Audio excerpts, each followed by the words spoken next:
Estamos aqui com o quadro Papo com a Lei para descomplicar a lei hoje com a doutora Daniele Faria. Ela é advogada, especialista em locações e hoje vem falar aqui para nós sobre compra e venda de imóvel locado. Daniele, se apresenta para o nosso público. Olá, tudo bem? Meu nome é Daniele Bittencourt Faria. Eu sou especialista em locações e contratos de compra e venda. Participo da Comissão de Direito Imobiliário da OAB Maringá. Participo do Comitê de Jurimetria de Locações Blindadas e corretora. Vamos lá, doutora Érica. Tem assunto, hein, Dani? Vamos Tem. lá. Ô, Dani, o que você pode falar para nós? Como que é um contrato aí de compra e venda de um imóvel locado? Então, vamos dizer assim, eu tenho um imóvel que está alocado e eu arrumei uma proposta muito boa para vender esse imóvel. É um contrato normal? É assim, eu vou lá e faço o copia e cola? Não, copia e cola não, tá? É claro que tem algumas cláusulas que são essenciais, que a gente até encontra na internet, mas para cada venda de um imóvel, tem ali as suas características, até mesmo a própria descrição do imóvel, né? Um é diferente do outro, cadastro imobiliário, enfim. Mas qual é a primeira preocupação quando o proprietário quer vender um imóvel locado? É o locatário, que é o inquilino. Ele fica arrepiado, ele fala: ai meu Deus, e agora? Eu vou ter que sair. Nem sempre, tá? Fica tranquilo. Por quê? Tem alguns compradores que são investidores. Então, eles têm interesse que o imóvel continue locado, porque entra o dinheiro mensalmente, que é através da locação, Ele já certo? tem interesse na Já locação, tem né? interesse na locação. Agora, tem alguns contratos de locação, não, desculpa, de compra e venda, que às vezes quem está adquirindo, quem está comprando, realmente quer morar. E tem que observar alguns requisitos. Por quê? Contrato de locação vigente, locatário está lá. Primeira situação, o locatário, que é o inquilino, ele tem o direito de preferência na compra desse imóvel. Como que funciona isso, Então, Dani? é assim, a partir do momento que o proprietário ele tem interesse em vender o imóvel, ele tem que informar, como que eu posso dizer, seja através de uma notificação, se for um imóvel que está em imobiliária, eles sempre formalizam, tá? Então, é assim, encaminha uma notificação, uma carta para o locatário, que é o inquilino, informando: olha, o proprietário tem interesse na venda, o valor é tanto, as condições de pagamento é à vista, é financiado, aceita carro, aceita imóvel. Então, assim, todas as condições e a forma de pagamento tem que estar expresso nesse documento que se chama direito de preferência. Por Certo. quê? O locatário, ele pode olhar para aquilo e falar assim: olha, eu tenho interesse. Então, ele fala: ó, vamos então começar a formalizar a compra, né, e a venda desse imóvel que eu tenho interesse. Ok. Uma outra situação. Ô, Dani, e o proprietário, ele tem que dar as mesmas condições que ele está dando para uma pessoa de fora, pro locatário ou não? Tem, tá, tem. Isso é muito importante, porque assim, a partir do momento que o locatário fala: olha, eu realmente não vou comprar, que seria a renúncia ao direito de Aham. preferência, tá? O que que acontece? O locatário, só para chegar nessa parte, o locatário ele pode no mesmo momento falar assim: olha, realmente eu não vou conseguir comprar, eu não tenho interesse, ele assina a renúncia ao direito de preferência, tá? Certo. Se ele pega esse documento e ele fica com esse documento ali por 30 dias e fica em silêncio, subentende-se, tá, que ele não tem interesse na compra do imóvel. Então, o locatário ele tem um prazo de até 30 dias para se manifestar pela compra ou não do imóvel. Uhum. Desculpa, Érica, a tua pergunta, que daí eu já ia pegar o gancho. Se ele tem que dar Sim. as mesmas condições. Isso, Tipo assim, ótimo. vamos dizer, e tô te perguntando isso porque eu tive um caso bem específico sobre isso. O meu cliente recebeu o direito de preferência de um imóvel e em certas condições. Se não me engano, era R$ 120 mil, podia ser parcelado em 2 vezes. E, na verdade, não era 120 mil, não, acho que era R$ 200 mil. Tá. E podia ser parcelado em 2 vezes. Essa foi a proposta que passaram para ele. Só que daí ele não aceitou, não tinha condições na época e tal.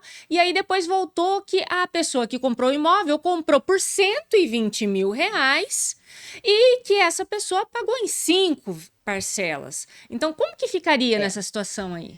Atenção, você, corretor que está vendendo um imóvel, ou até mesmo proprietário que está vendendo seu imóvel. Quando você alterar qualquer tipo de condição da venda do imóvel, você tem que dar um novo direito de preferência para o locatário. Por quê? Gente, isso é muito É muito importante. importante. Nesse caso específico, o locatário ele pode entrar na justiça, pedir perdas e danos, certo? E ele, se ele tiver o dinheiro, foi 120 mil, Aham. se ele tiver o dinheiro, ele vai deposita judicialmente.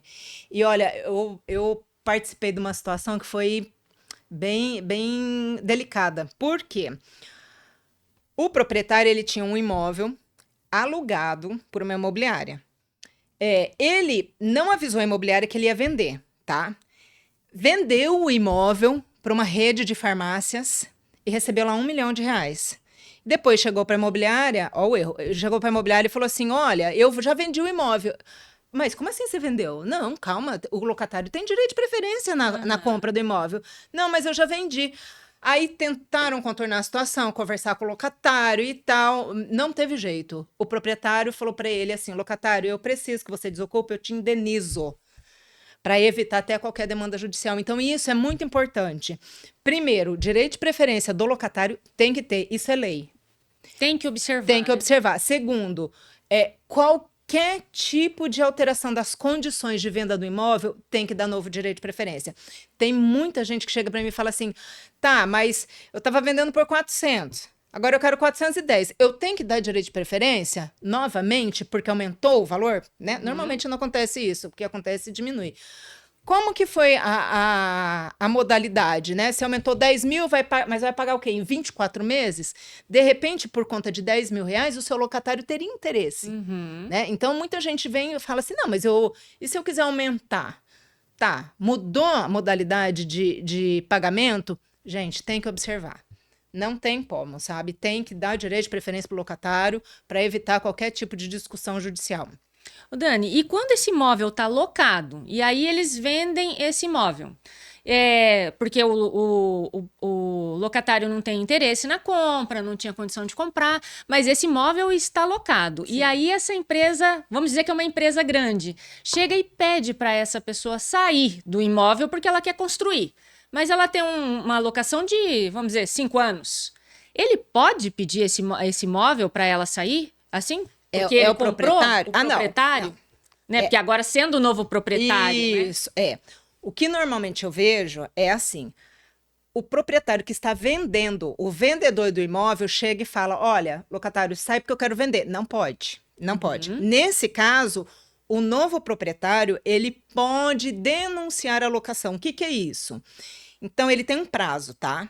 O imóvel é dele, ok. Então, o novo proprietário, ele tem até 90 dias para falar para o locatário o seguinte, locatário, eu preciso que você desocupe o imóvel. 90 dias do registro na matrícula ou da averbação do compromisso de compra e venda. Então ele pode. Ele pode pedir porque ele é um novo proprietário. Ele não tem que garantir o contrato anterior. Então, aí é outra situação. Então, o novo proprietário, como que funciona? Pela lei do inquilinato. Gente, vocês estão vendo que é rolo, né? Presta atenção. Então, assim, o novo adquirente registrou, averbou na matrícula. Ele tem até 90 dias para falar para o locatário, eu preciso do imóvel, por favor, desocupe. Caso ele passe 90 dias, o novo proprietário, ele precisa respeitar o contrato de locação, tá? Se tá vigente. Aí, o que acontece? Tem uma situação na lei do inquilinato que fala o seguinte, o imóvel está locado. Se no contrato de locação tiver uma cláusula de vigência, o que é isso? Constar ali, olha, se o imóvel for vendido, o adquirente tem que respeitar o prazo do contrato de locação. Se esse contrato for averbado na matrícula, aí o novo proprietário, tem que respeitar o contrato de locação. Mas o que eu vejo, sabe, Érica? O pessoal não tem conhecimento. Então, normalmente eles compram, às vezes passou ali os 90 dias, fala, não, mas eu que comprei, eu quero que tire. Não, tem um procedimento a ser observado, sabe? Não é só porque comprou que pode mandar o locatário sair. Não. E o que eu vejo, assim, pelo que você está falando, é muito importante ter uma orientação Sim. sobre essa compra ou essa venda de um imóvel quando tem alguém lá dentro, né? Quando tem um locatário.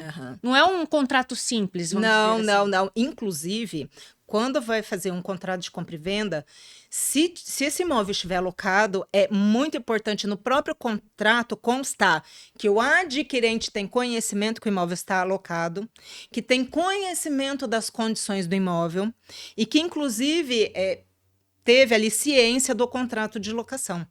Para depois, lá na frente, o novo proprietário chegar e falar assim: não, mas ninguém me falou nada. Então, assim, o papel do corretor é a transparência, é a informação e é a orientação.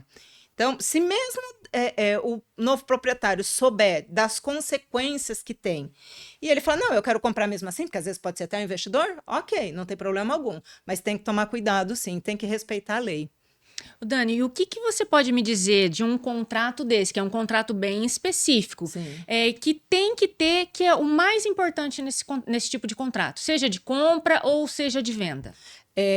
Se o imóvel estiver alocado, tem que ter a cláusula que o adquirente ele tem conhecimento que o imóvel está alocado, que ele vistoriou e ele sabe das condições do imóvel e que ele tem ciência do contrato de locação, porque já aconteceu casos do adquirente não mora na cidade, adquiriu o imóvel, comprou o imóvel e depois falou assim, não, mas eu não sabia que, tipo, tem uma infiltração, tem um tipo de defeito. Peraí, você vai comprar e você não vai nem vistoriar o imóvel? Então, essa cláusula é muito, muito importante, para depois não dar qualquer tipo de discussão judicial a respeito de vício oculto, sabe? Então, é muito importante ter essa cláusula a respeito que tinha conhecimento da locação, teve ciência do contrato de locação e que vai verificar ali se vai respeitar ou não o contrato, aí é conforme nós já colocamos, né?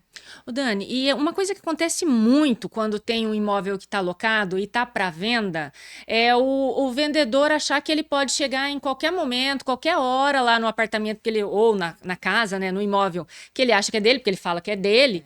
Então ele pode entrar a qualquer momento para vistoriar e mostrar esse imóvel para quem está querendo comprar. É verdade? Não. Ele pode? Não, ele pode, desde que ele agende dia e horário com o locatário. Inclusive, nos contratos de locação, o locatário ele tem ciência, através de uma cláusula, que é dever e obrigação dele agendar dia e horário com o novo adquirente ou quem realmente está vendendo, certo? Para poder verificar ali as condições do imóvel. Ele não pode proibir. Isso é infração contratual, não pode. Mas o locatário não é obrigado a ficar esperando a pessoa lá e ele ter que mostrar o imóvel para a pessoa, não, né? Não. Ele não é obrigado a ficar esperando, mas assim, o locatário, que é o inquilino, ele tem que marcar um dia e um horário, porque, gente, eu sei que é corrido, né? Tem gente que trabalha ali 44 horas semanais, às vezes chega sábado, quer descansar, e aí quem tá vendendo fala, pode ir domingo, poxa, domingo, né? Mas enfim, tem que marcar o horário. Pode ser depois das 18? Se for bom para todo mundo, pode, por que não? Não vai 10 horas da noite na casa da pessoa também, né? Mas o locatário não pode proibir, não. Dani, e que mais que você pode falar para mim sobre um contrato desse de compra e venda que tem uma pessoa lá dentro, né, que tem um locatário, que os corretores e as imobiliárias geralmente não prestam atenção na hora que estão fazendo esse contrato? Então, tem que conhecer o imóvel, sabe? Se você angariou o imóvel, se você está vendendo, você tem que saber as condições desse imóvel, você tem que levar o direito de preferência para o locatário, certo? E já fala para ele, olha, você não tem interesse? Ok. Então, nós vamos marcar um dia, nós vamos marcar uma hora para que interessados venham visitar o imóvel. Então, é muito importante, tem que conhecer o imóvel. A gente sempre vê as pessoas quem está vendendo muito desesperado para vender e quem está comprando, às vezes compra sem analisar contrato nenhum, ou às vezes até sem analisar o próprio imóvel, né? Sim. Mas isso é uma coisa muito importante, ter uma pessoa especialista nisso e que possa realmente te mostrar a documentação toda do imóvel, né? Tem tudo isso também, né? Inclusive, quando tem a notificação de direito de preferência do locatário, para ver se ele tem interesse ou não na aquisição do imóvel, a documentação, que seria a matrícula, certidão de ônus, tem que estar disponível para ele verificar se ele tem interesse ou não. Ah, tem que ser na hora? Não. Nessa notificação de direito de preferência, né, tem lá o valor da venda, as condições, e pode colocar, né, que a documentação do imóvel está disponível, só agendar um horário para poder verificar, né, se ele tem interesse realmente na compra do imóvel. O Dani, e me diz uma coisa, vamos dizer que vendeu o imóvel, né? Sim. O locatário não teve um interesse no imóvel e acabou vendendo, e aí esse novo proprietário vem, passou os 90 dias ali, ele pediu para o locatário sair. Quanto tempo esse locatário ele pode ficar no imóvel ainda, até ele sair desse imóvel? Porque provavelmente vai ser, vamos dizer, antes do contrato vencer. Quanto tempo ele tem? Na verdade, é assim, se o adquirente ele não observou os prazos de 90 dias da matrícula, ele tem que respeitar o prazo do contrato de locação, tá? Mas, se dentro do período de 90 dias averbou, o adquirente do imóvel, ele tem até 90 dias para falar para o locatário desocupar, certo? A partir dessa comunicação, o locatário, que é o inquilino, ele pode sair em até 90 dias. 90 dias ele tem para sair. Isso. E se ele não conseguir sair nesses 90 dias, porque ele não arrumou um outro imóvel, aí pode ser que isso venha para uma briga judicial?